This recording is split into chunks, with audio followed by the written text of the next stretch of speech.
11월 14일 금요일 영적 결실을 위한 가정예배를 시작합니다. 다같이 찬송가 309장 목마른 내 영혼 1절과 3절을 부릅니다.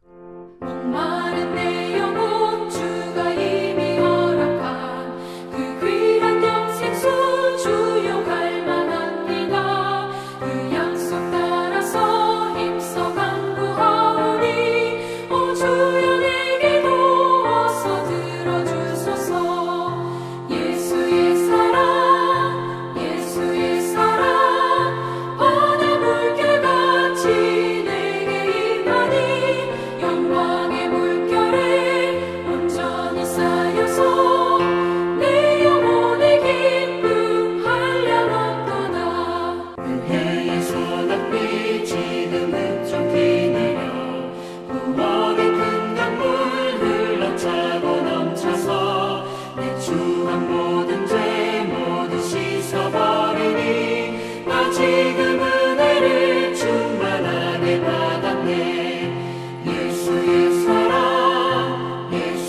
사랑 바다 물결같이 내게 임하니 영광의 물결에 온전히 쌓여서 내 영혼의 기쁨 한량없도다.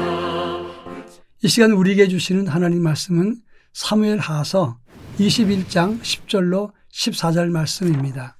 제가 하나님 말씀을 봉독합니다. 아야의 딸 리스바가 굵은 배를 가져다가 자기를 위하여 바위 위에 펴고 곡식 베기 시작할 때부터 하늘에서 비가 시체에 쏟아지기까지 그 시체에 낮에는 공중의 새가 앉지 못하게 하고 밤에는 들짐승이 범하지 못하게 한지라. 이에 아야의 딸 사울의 첩 리스바가 행한 일이 다윗에게 알려짐에 다윗이 가서 사울의 뼈와 그의 아들 요나단의 뼈를 길르앗 야베스 사람에게서 가져가니 이는 전에 블레셋 사람들이 사울을 길보아에서 죽여 블레셋 사람들이 벳산 거리에 매단 것을 그들이 가만히 가져온 것이라.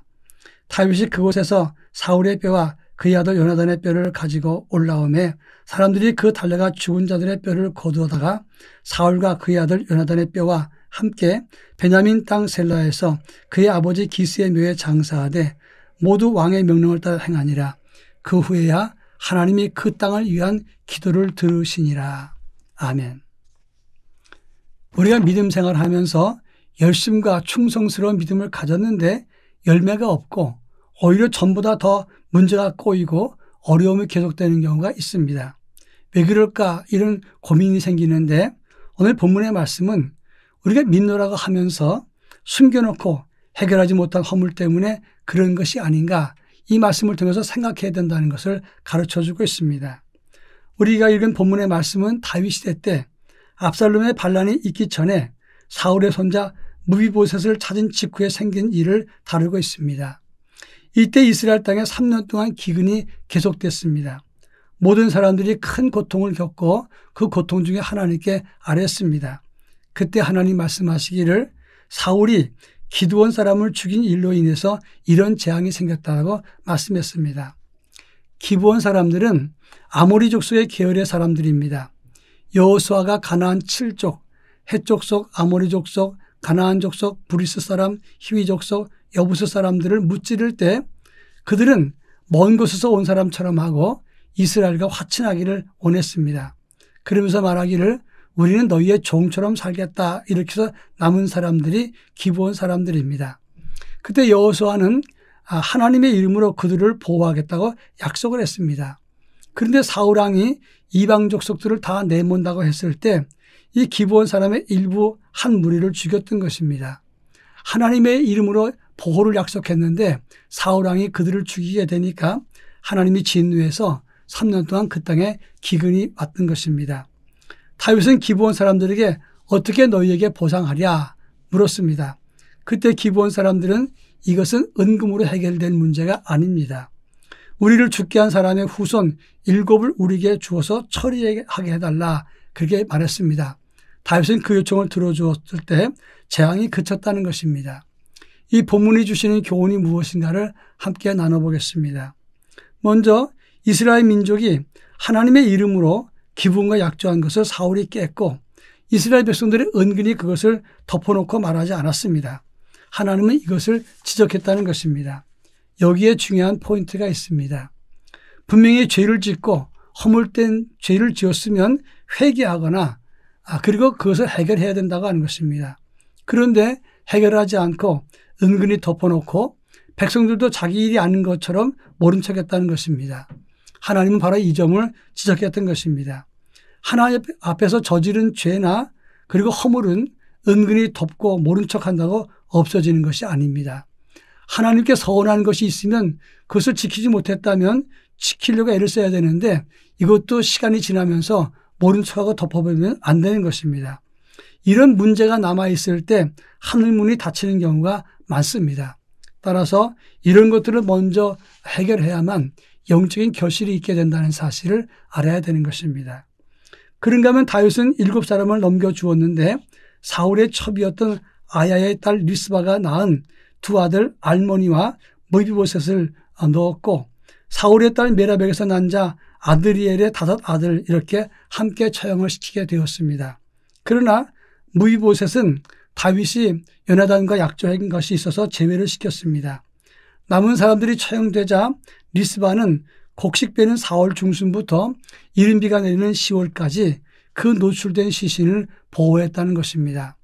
지금 기브온 사람들의 저주로 인해서 생겨진 이런 처형이었기 때문에 사람들은 그들을 장사하지 않았습니다. 그런데 리스바는 자기 가족의 문제이기 때문에 그 시신을 짐승으로부터 또는 다른 새라든지 다른 것으로부터 보호하기 위해서 그 시신을 지켰던 것입니다. 다윗이 그 이야기를 듣고는 너무나 감동해서 사울과 요나단의 시신을 길르앗 야베스 사람들로부터 찾아서 그리고 이들과 함께 사울의 아버지 기스의 가족묘에 장사해 주었던 것입니다. 죄의 대가로 처형된 이들의 시신을 방치하면 썩고 짐승의 밥이 되니까 시신을 수습하고 보호해 준 것입니다. 그러나 이 리스바의 정성을 다윗이 기억하고 사울과 요나단의 시신까지 합해서 후한 장례를 치루어 준 것입니다. 그랬을 때 14절에 보니까 그 후에 하나님이 그 땅을 위한 기도를 들으시니라 이렇게 말했습니다. 기근의 문제, 이스라엘 땅에 3년 동안 기근이 있어서 많은 사람이 고통을 당한 문제가 해결되었다고 하는 것입니다. 여기서 중요한 교훈이 나옵니다. 하나님이 원하는 것은 나 좋자고 남을 괴롭히는 것이 아닙니다. 서로 돌보고 시신이라도 배려하는 긍휼의 마음을 가질 때 하나님의 재앙이 멈추게 되는 것이고 하나님의 은혜가 그들에게 임하게 된다 하는 것입니다. 우리 모두 약속을 지키고 긍휼의 마음을 갖고 사랑을 실천할 때 풍성한 열매를 갖게 되는 것입니다. 우리 모두 이 같은 믿음의 주인공 되기를 바랍니다. 다 같이 기도합니다. 사랑 많으신 하나님 아버지, 예수 그리스도의 십자가 약속을 믿고 구원받은 우리들입니다. 그런데 우리는 때때로 사람들과 약속을 소홀히 여길 때가 많고 더구나 하나님 앞에서 약속을 소홀히 여길 때가 많습니다. 하나님 저희들에게 은혜를 베풀어 주시고 약속의 소중함을 깨닫게 하시며 시신이라도 소중히 여기고 배려하는 마음을 가져서 하나님 앞에 인정받고 재앙을 멈추며 그리고 잘못된 것을 바로잡는 참된 믿음의 사람으로 세워지게 하옵소서. 하나님 앞에 바르게 세워지는 그런 길이 열려서 우리 모두가 막힘이 없는 은혜 속에 살아갈 수 있도록 함께해 주옵소서. 예수님의 이름으로 기도합니다. 아멘.